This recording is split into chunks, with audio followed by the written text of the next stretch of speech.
Hi and welcome. In this video, I'll show you a little bit about learning pathway and how to modify it.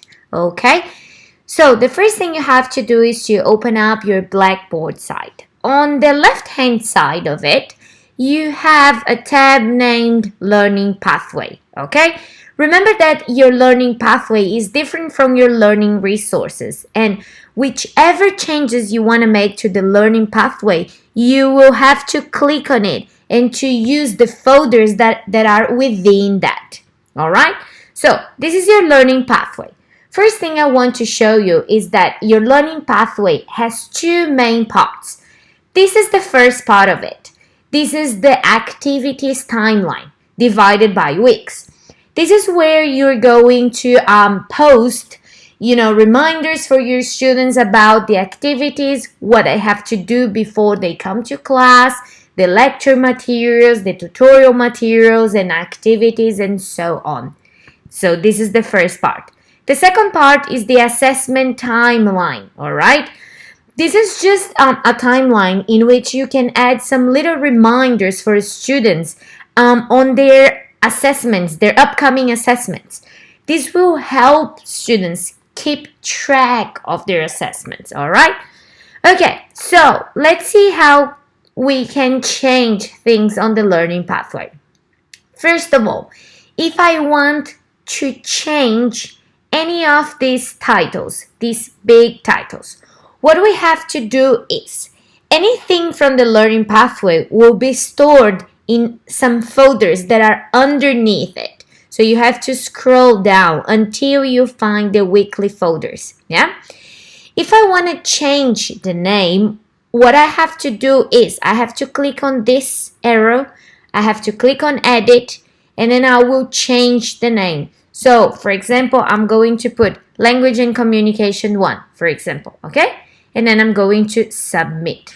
Yeah. As you can see, this has changed the title of my week. All right.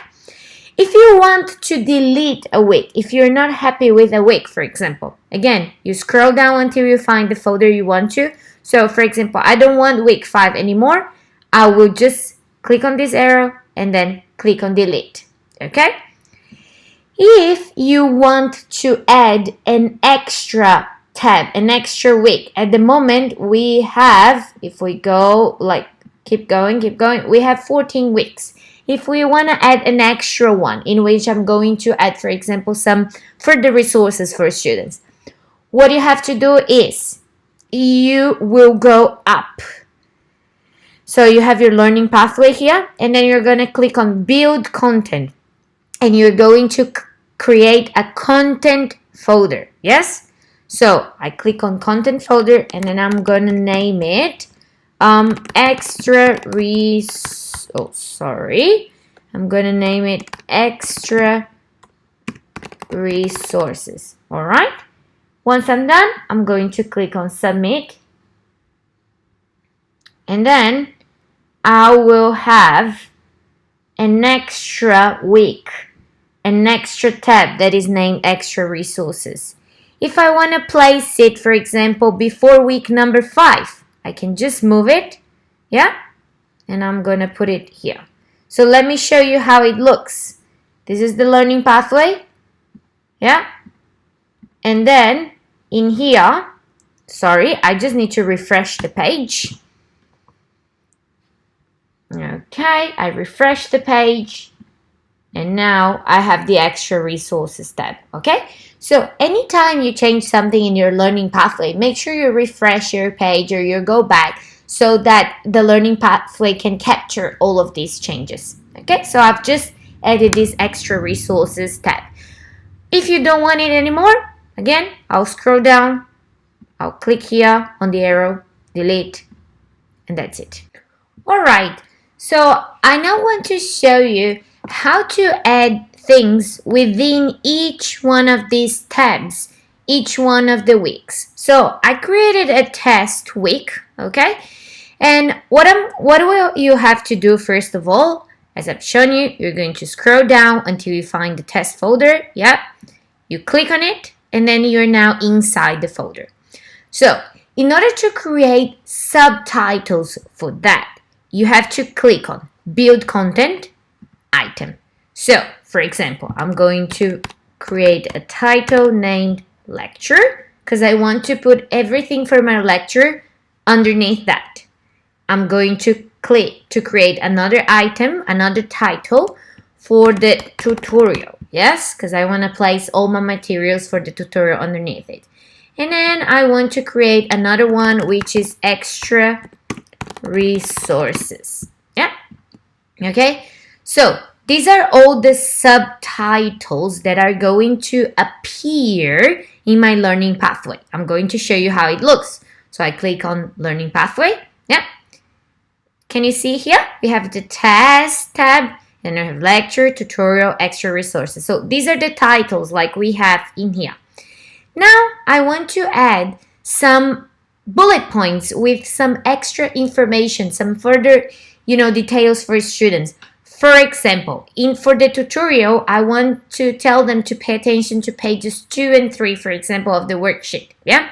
So again, I'm going down, test. Yeah. Build content. I'm also going to build an item. However, in order to create a bullet point, what I have to do is I have to add a hashtag. Yes. And then I'm going to write, please read pages 2 and 3 in detail. Okay. Once I'm done, I'm going to submit. Every time you create something new, it goes to the bottom of your list of things. Yeah. So, for example, if you want it underneath a particular section, a particular subheading, you just need to click on it and move it. So can you see you have this arrow here that allows you to move it? So I'm going to place it underneath my tutorial. Let me show you how it looks. So I click on Learning Pathway. Yeah. Can you see? I have my titles.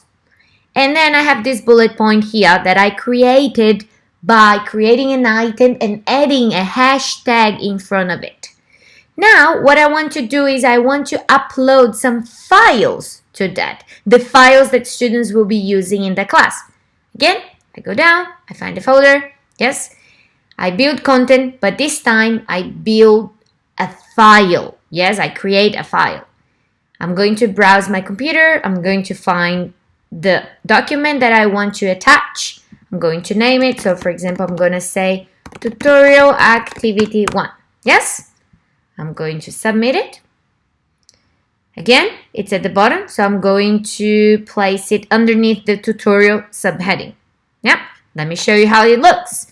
I go to Learning Pathway, and then I have my subheadings, and underneath the tutorial subheading, I have some explanation, and I have the file. So when students click on it, yes, they will have the file and they can open it up. All right. Last thing I want to show you is how to add a web link. So let's imagine you have a Padlet or a YouTube video you want students to work with. So I'm going down to my test week again, build content, and then I'm going to click on web link. I have here like a random website, and then I'm going to put this is for extra practice. Okay, so I click on here, and then I want to add that underneath the lecture material. Yeah, or no, I want to add it underneath the extra resources because it's some extra practice activities or in a website with some extra information. I'm going to show you how it looks. So can you see here? I have this link here. So when students click on it, they will be directed to the website. All right.